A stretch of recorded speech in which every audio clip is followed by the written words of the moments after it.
وہ آسمان اور زمین کی ہر چیز کا نام جانتے تھے۔ یہ علم کیسا تھا؟ انسان نے کس طرح ہر چیز کا نام پہچان لیا؟ یقیناً اللہ انسان میں یہ طاقت پیدا کر سکتا ہے کہ وہ ہر علم کا احاطہ کر سکے۔ اللہ نے آدم علیہ السلام کو ہر چیز کا نام اور اس کی صنعت اور کام بھی معلوم کرا دیا۔ آگ، لوہے، لکڑی، غرض ہر چیز کا نام اور استعمال ذہن میں ڈال دیا۔ وہ کس قدر عظیم علم سے بہرہ ہوئے، سبحان اللہ۔ بہرحال اللہ نے آدم علیہ السلام کو صرف شکل و صورت اور تخلیق ہی میں بلند مرتبہ عطا نہیں کیا تھا، بلکہ عقل و علم کے لحاظ سے بھی بلند درجے اور مقام پر فائز کیا تھا، جیسا کہ اللہ تعالیٰ فرماتے ہیں، اللہ نے آدم علیہ السلام کو ہر چیز کا نام سکھا دیا، پھر ان چیزوں کو فرشتوں پر پیش کیا اور فرمایا، مجھے ان چیزوں کے نام بتاؤ اگر تم سچے ہو۔ مطلب یہ کہ تم اپنے دعوے میں کہاں تک سچے ہو؟ جب آدم کی تخلیق ہوئی تو تم نے کہا تھا اللہ جو چاہے پیدا کر لے، قسم ہے وہ ہم سے زیادہ معزز اور عالم نہیں ہوگا۔ اس دعوے میں اگر تم سچے ہو تو ذرا ان اشیاء کے نام تو بتاؤ۔ اللہ تعالیٰ نے آدم علیہ السلام کا زیادہ معزز ہونا، مکرم ہونا اور علم و معرفت والا ہونا واضح کرنے کے لیے فرشتوں کو حکم دیا کہ آدم علیہ السلام کو سجدہ کریں۔ یہ سجدہ تعظیمی تھا، عبادت والا سجدہ نہیں تھا۔ سجدہ تعظیمی پہلے وقتوں میں جائز تھا، لیکن اب حرام ہے۔ اسی لیے تو یعقوب علیہ السلام، ان کی بیوی اور 11 بیٹوں نے یوسف علیہ السلام کو سجدہ کیا تھا۔ بہرحال فرشتوں نے آدم علیہ السلام کو سجدہ کیا۔ اس سے معلوم ہو جاتا ہے کہ کون زیادہ عزت اور عظمت والا ہے۔ یقیناً آدم علیہ السلام زیادہ شرف اور منزلت کے حقدار ٹھہرے۔ جب اللہ تعالیٰ نے ان کی عزت، تکریم اور تعظیم ثابت فرما دی، تب علم و معرفت میں ان کی برتری ثابت کرنے کے لیے فرمایا، اگر تم اپنے قول میں سچے ہو تو ان چیزوں کے نام بتاؤ۔ تب فرشتوں نے کہا، فرشتے کہنے لگے، اے اللہ تو پاک ہے، ہمیں تو صرف اتنا ہی علم ہے جتنا تو نے ہمیں سکھا رکھا ہے، مکمل حکمت و علم والا تو ہی ہے۔ اللہ تعالیٰ نے آدم علیہ السلام سے فرمایا، اے آدم تم ان فرشتوں کو ان چیزوں کے نام بتاؤ۔ آدم ہر چیز کا نام بتانے لگے، کسی جگہ بھی انہوں نے غلطی نہیں کی۔ جب انہوں نے فرشتوں کو تمام چیزوں کے نام بتا دیے تو اللہ تعالیٰ نے فرشتوں کو مخاطب کر کے کہا، کیا میں نے تمہیں پہلے ہی نہیں کہہ دیا تھا کہ زمین اور آسمان کا غیب میں ہی جانتا ہوں، اور میرے علم میں ہے جو تم ظاہر کر رہے ہو اور جو چھپا رہے ہو۔ یہاں ذہن میں سوال ابھرتا ہے کہ فرشتے کیا چھپا رہے تھے؟ وہ راز والی بات یہی تھی کہ اللہ ہم سے زیادہ معزز اور عالم مخلوق پیدا نہیں کرے گا۔ واضح رہے، ہم آپ کو صرف واقعات ہی نہیں سنا رہے، صرف سیرت اور تاریخ ہی بیان نہیں کر رہے، بلکہ قرآن بھی پڑھ پڑھ کر سنا رہے ہیں۔ اور قرآن کو اس وقت تک سمجھنا محال ہے جب تک کہ ان واقعات کی تفصیل موجود نہ ہو۔ خیر، اس کے بعد اللہ تعالیٰ نے اماں حوا کو پیدا فرمایا۔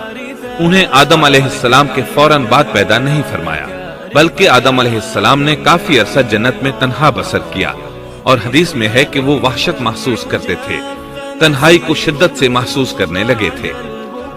آخرکار ایک روز جب وہ سو رہے تھے تو اللہ تعالیٰ نے ان کی بائیں پسلی سے اماں حوا علیہ السلام کو پیدا فرمایا اور آدم علیہ السلام کا ہم سفر بنا دیا۔ اللہ فرماتے ہیں، اے لوگو اپنے اس پروردگار سے ڈر جاؤ جس نے تم سب کو ایک ہی جان سے پیدا کر ڈالا، اور اس جان یعنی آدم علیہ السلام سے ان کی بیوی کو پیدا کیا۔ آدم علیہ السلام کے وجود ہی سے حوا کا وجود بنایا گیا، وہ کوئی الگ مخلوق نہیں تھی۔ جب آدم علیہ السلام بیدار ہوئے تو انہوں نے اپنے قریب ایک عورت کو بیٹھے دیکھا۔ پوچھنے لگے، تم کون ہو؟ حوا علیہ السلام نے کہا، عورت۔ آدم علیہ السلام نے پھر پوچھا، تجھے کس لیے پیدا کیا گیا ہے؟ وہ بولی، آپ کے لیے، تاکہ آپ مجھ سے سکون اور انس حاصل کریں۔ جب فرشتوں نے آدم علیہ السلام کو ایک عورت سے باتیں کرتے دیکھا تو کہنے لگے، اب ایک اور نئی مخلوق پیدا کی گئی ہے۔ آدم علیہ السلام نے ان مخلوقات کا نام تو بتا دیا تھا جو مشہور و معروف تھیں، ان کا نام پوچھنا چاہیے۔ انہوں نے آدم علیہ السلام سے سوال کیا، انہوں نے فوراً جواب دیا، حوا، اس لیے کہ اللہ نے تو آپ کو ہر چیز کا نام سکھا دیا تھا۔ فرشتوں نے کہا ان کا نام حوا کیوں رکھا گیا ہے؟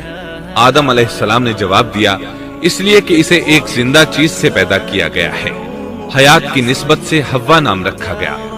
مسلم شریف میں ہے، سیدنا ابو ہریرہ رضی اللہ عنہ روایت کرتے ہیں کہ رسول اللہ صلی اللہ علیہ وسلم نے فرمایا، جو شخص اللہ اور آخرت کے دن پر ایمان رکھتا ہے، جب وہ کسی معاملے کے لیے حاضر ہو تو بھلائی والی بات کرے یا خاموش رہے، اور عورتوں کے بارے میں بھلائی کی وصیت حاصل کر لو، یعنی ان کے ساتھ اچھا سلوک کرو، کیونکہ عورت پسلی سے پیدا کی گئی ہے اور پسلی میں زیادہ ٹیڑھا حصہ اوپر والا حصہ ہوتا ہے۔ اگر تم اس کو سیدھا کرنا چاہو گے تو توڑ ڈالو گے، اور اگر اس کو چھوڑ دو گے تو وہ اسی طرح ہمیشہ ٹیڑھی رہے گی۔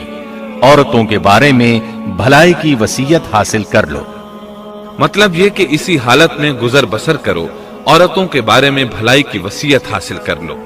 اس حدیث کا مطلب یہ ہے کہ عورتوں پر جبر کر کے زبردستی ان کی طبیعت کو بدلا نہیں جا سکتا، اور عورت ذات کو نہایت نرمی اور پیار سے رکھو۔ ان کی طبیعتوں میں ٹیڑھا پن ہے، وہ کبھی جذبات سے مغلوب ہو جاتی ہے اور عقل کھو بیٹھتی ہے۔ اگر کوئی اسے سیدھا کرنا چاہے تو اس سے لا تعلقی، دوری اور طلاق کی نوبت آ جائے گی۔ اگر اسے چھوڑ دو گے تو ٹیڑھا پن برقرار رہے گا۔ مرد کو بہت حوصلے سے اس صورتحال کو سنبھالنا چاہیے۔ احادیث میں سیدنا ابراہیم علیہ السلام کی زوجہ سیدہ سارہ علیہ السلام کا قصہ موجود ہے۔ وہ حوا علیہ السلام کے بعد کائنات کی سب سے زیادہ خوبصورت عورت تھی۔ احادیث سے یہ اشارہ ملتا ہے کہ حوا علیہ السلام ابتدائے انسانیت سے لے کر قیامت تک پیدا ہونے والی تمام عورتوں میں خوبصورت تھی۔ اب ابلیس لگا اپنے وسوسے شروع کرنے۔ آدم اور حوا علیہ السلام دونوں اللہ کے حکم سے جنت میں تھے کہ شیطان نے انہیں پھسلانے کی کوشش شروع کر دی۔ اللہ تعالیٰ فرماتے ہیں، اور ہم نے کہہ دیا اے آدم تم اور تمہاری بیوی جنت میں رہو اور جہاں سے چاہو با فراغت کھاؤ۔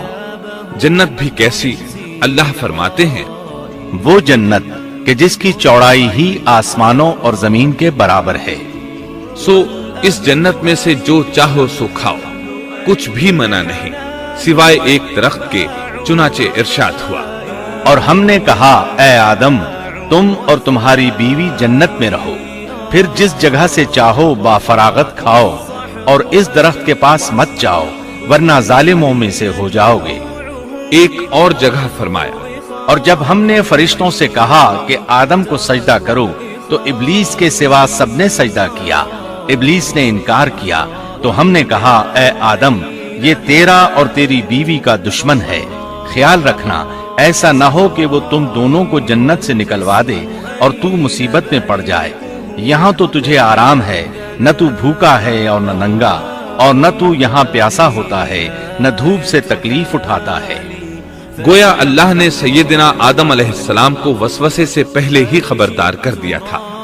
ان آیات سے یہ بھی پتا چلا کہ انسان سے ابلیس کی عداوت اور دشمنی ابتدا ہی سے چلی آ رہی ہے، اور یہ بھی ثابت ہوا کہ جو لوگ کہتے ہیں کہ انسان ابتدا میں ننگا تھا ان کا قول صحیح نہیں، اس لیے کہ اللہ تعالیٰ نے جنت میں بھی آدم علیہ السلام پر لباس رکھا اور زمین میں بھی لباس نازل کر دیا، جیسا کہ اللہ تعالیٰ فرماتے ہیں، اے آدم کی اولاد ہم نے تم پر لباس کو نازل کیا جو تمہاری شرمگاہوں کو چھپاتا ہے اور زینت کا سبب بھی ہے، اور تقوی کا لباس اس سے بھی بہتر ہے۔ لہٰذا آدم ابتدا میں ننگے نہیں تھے، انہیں تو ننگے پن کا علم ہی نہیں تھا، نہ ہی ان کی بیوی کو برہنہ ہونے کا علم تھا۔ اللہ نے آدم علیہ السلام کو کامل نعمتوں سے نوازا، بھوک نہ پیاس، یہاں تک کہ پیاس کے اسباب سے بھی محفوظ، نہ گرمی اور نہ دھوپ، پھر بے انتہا حسن و جمال، مشقت نہ تکلیف، بدبختی نہ بدقسمتی۔ آدم اور حوا علیہ السلام کے دلوں میں وسوسہ ڈالنے کے بارے میں بھی قرآن نے روشنی ڈالی ہے۔ فوسوس لهما الشیطان، پھر شیطان نے ان دونوں کے دلوں میں وسوسہ ڈالا۔ یہ وسوسہ اس نے ان دونوں کو طمع دلانے کی صورت میں پورا کیا، اور یہ طمع دلائی کہ اس درخت کو کھانے سے ہمیشگی اور بقا ملتی ہے اور کبھی نہ ختم ہونے والی بادشاہت حاصل ہوتی ہے۔ اور اس وسوسے کا مقصد یہ تھا لِيُبْدِيَ لَهُمَا مَا وُورِيَ عَنْهُمَا مِنْ سَوْآتِهِمَا، تاکہ ان کا پردہ بدن جو ایک دوسرے سے پوشیدہ تھا دونوں کے روبرو بے پردہ کر دے۔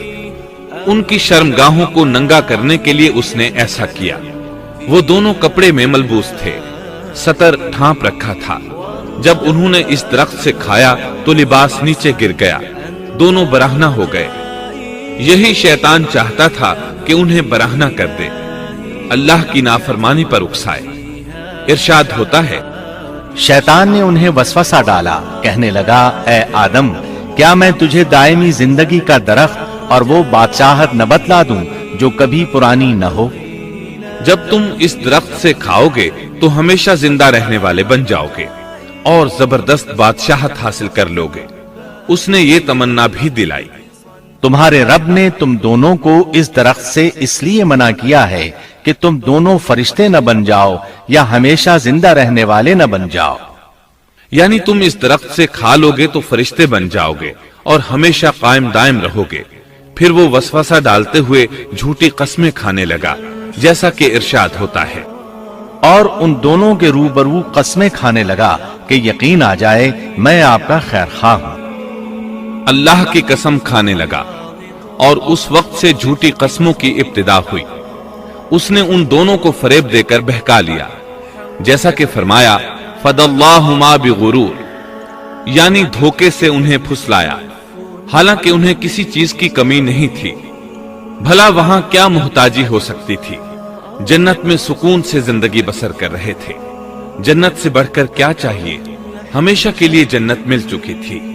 اللہ تعالیٰ فرماتے ہیں، ان دونوں نے جب درخت کو چکھا دونوں کا پردہ بدن ایک دوسرے کے روبرو کھل گیا، دونوں اپنے بدنوں پر درختوں کے پتے جوڑ جوڑ کر رکھنے لگے۔ کپڑے اترنے پر دونوں کو حیا آئی، اس لیے کہ انسان کی فطرت میں برہنہ ہونے کی ناپسندیدگی شامل ہے۔ برہنہ ہو گئے تو کوئی لباس نہیں تھا، اس لیے درختوں کے پتے جوڑ کر جسم ڈھانپنے لگے۔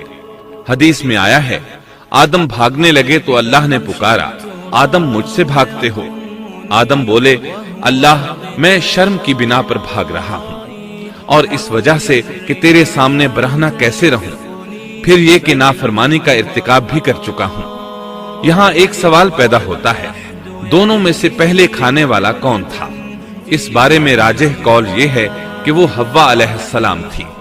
انہی نے آدم علیہ السلام کو طمع دلاتے ہوئے اس غلطی پر آمادہ کیا تھا، جیسا کہ بخاری شریف میں نبی اکرم صلی اللہ علیہ وسلم نے فرمایا، اگر حوا نہ ہوتی تو کوئی عورت اپنے خاوند سے خیانت نہ کرتی۔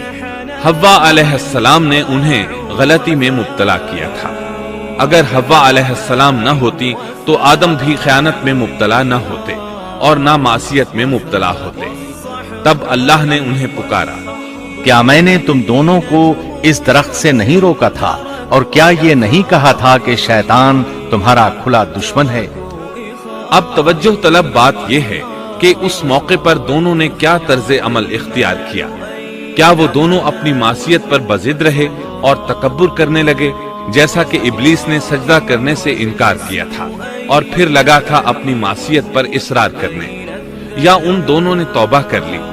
جی ہاں، دونوں نے توبہ کر لی، جیسا کہ قرآن مجید میں آتا ہے، دونوں نے کہا اے ہمارے رب، ہم نے اپنا بڑا نقصان کیا، اور اگر تو ہماری مغفرت نہ کرے گا اور ہم پر رحم نہ کرے گا تو واقعی ہم خسارہ پانے والوں میں سے ہو جائیں گے۔ اس قصے میں ایک سوال یہ ذہن میں پیدا ہوتا ہے کہ جب سیدنا آدم علیہ السلام کو ابلیس نے سجدہ نہ کیا تو اللہ تعالیٰ نے اسے مردود بنا کر جنت سے نکال دیا۔ پھر وہ سیدنا آدم علیہ السلام کو اس درخت کے قریب کس طرح لے گیا جبکہ وہ جنت سے باہر ہو چکا تھا؟ قرآن کریم میں اس بارے میں یہ الفاظ آئے ہیں، پھر شیطان نے ان کے دلوں میں وسوسہ ڈالا۔ یہ وسوسہ اس نے کیسے ڈالا جبکہ وہ جنت سے نکالا جا چکا تھا؟